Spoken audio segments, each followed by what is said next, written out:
بسم الله الرحمن الرحيم. وما أرسلنا قبلك إلا رجالا نوحي إليهم فاسألوا أهل الذكر إن كنتم لا تعلمون۔ السلام علیکم ورحمۃ اللہ وبرکاتہ۔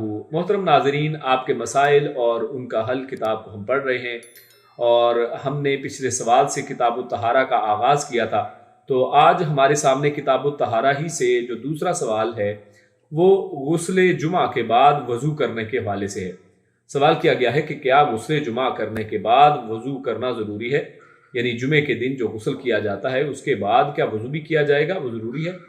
تو اس کے جواب میں فضیلت الشیخ مبشر احمد ربانی حافظہ اللہ وہ لکھتے ہیں کہ اگر وضو کر کے غسل کیا ہے تو پھر دوبارہ وضو کرنے کی ضرورت نہیں ہے، بشرط یہ کہ شرمگاہ کو ہاتھ نہ لگے، کیونکہ شرمگاہ کو ہاتھ لگنے سے وضو ٹوٹ جائے گا۔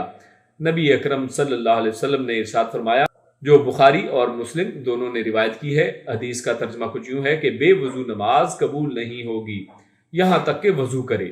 نبی اکرم صلی اللہ علیہ وسلم نے ارشاد فرمایا، اذا مس احدکم ذکرہ فلیتوضا، اور یہ مشکات میں حدیث صفحہ 41 پر ہے، جس کا ترجمہ کچھ یوں ہے کہ جب تم میں سے کوئی اپنی شرمگاہ کو چھوئے تو وضو کرے، یا کسی اور وجہ سے وضو ٹوٹ جائے تو وضو کرنا پڑے گا۔ تو اسی پر یہ سوال کا مختصراً آپ کے سامنے جواب پیش کیا گیا۔ انشاءاللہ اگلے سوال کے ساتھ آپ کی خدمت میں دوبارہ حاضر ہوں گے۔ تب تک کے لیے اجازت دیجیے، اپنا خوب خیال رکھیں۔ السلام علیکم ورحمۃ اللہ وبرکاتہ۔